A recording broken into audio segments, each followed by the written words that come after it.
राष्ट्रवाद का निर्माण कर सकते हैं। इसलिए माननीय मुलायम सिंह यादव ने अंतिम व्यक्ति वो कहा करते थे, कभी कभी नारा भी लगाते थे कि स्वर्ग में चपरासीस बनने से अच्छा है कि नरक का राजा बने।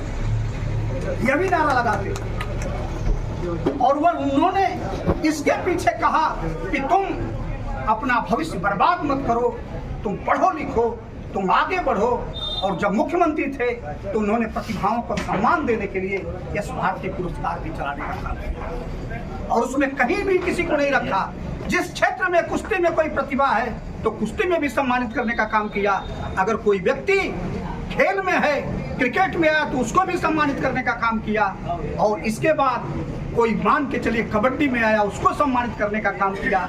कोई गायक था, बालेश्वर राजभर आपके बगल के ही थे, उनको इस भारतीय सम्मान से सम्मानित करने का भी उनको भी मुलायम सिंह ने काम किया था। दूसरा मुलायम सिंह का सबसे बड़ा इसी तरह से जब वो गए थे और देखे थे कि चुंगी में कितनी लूट होती है, उन्होंने मुख्यमंत्री खत्म करते हुए पूरे प्रदेश में चुंगी को खत्म किया। ये हमारा किसान अपना अनाज लेके जाता है तो कोई भी बिचौलिया गुंडई से उसके ऊपर हाथ नहीं लगेगा, चुंगी नहीं लेगा। उन्होंने यह प्रयास किया था कि समाज की जो वैमनस्यता है वह खत्म हो और अपने बच्चों को हम एक अवसर दें कि हमारे बच्चे राष्ट्र के निर्माण में लगे, कल वह डॉक्टर बने, इंजीनियर बने, IAS बने, PCS बने। और जब पहली बार मुख्यमंत्री बने थे तो सबसे बड़ा उन्होंने जो काम किया था कि पहले अंग्रेजी कल्चर के लोग, केरला के लोग से लेकर के दक्षिणी भारत के लड़के अंग्रेजी जिनका बोलबाला था वो अंग्रेजी विषय, चूंकि सारे पेपर IAS UPSC के इंग्लिश में आते थे, उधर के लड़के आ जाते थे और हिंदी मीडियम के लड़के निकल जाते थे।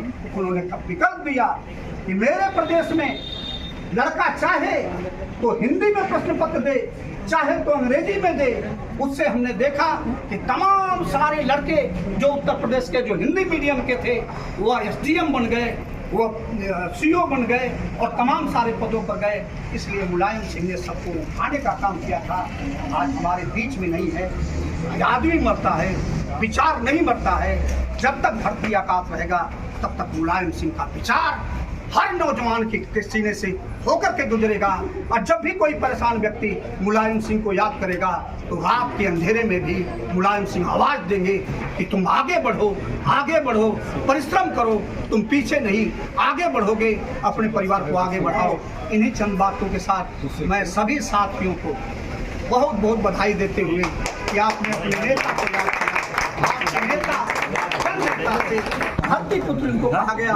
और तीसरा एक सबसे बड़ा जो काम किया कि जब देश की सबसे बर्फीली चोटी पर जब मुलायम सिंह गए थे, जब उस चोटी पर पहुंचे थे तो उस समय सारे सेना के अधिकारी वहां थे और सेना के अधिकारियों ने कहा कि उसी समय पाकिस्तान से फायरिंग शुरू हो गई थी।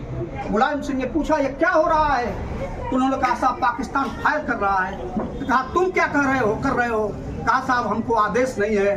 कहा जब रक्षा मंत्री तुम्हारे सामने खड़ा है तो तुमको आदेश किससे लेना? फायरिंग करो। और तब उन्होंने फायरिंग किया।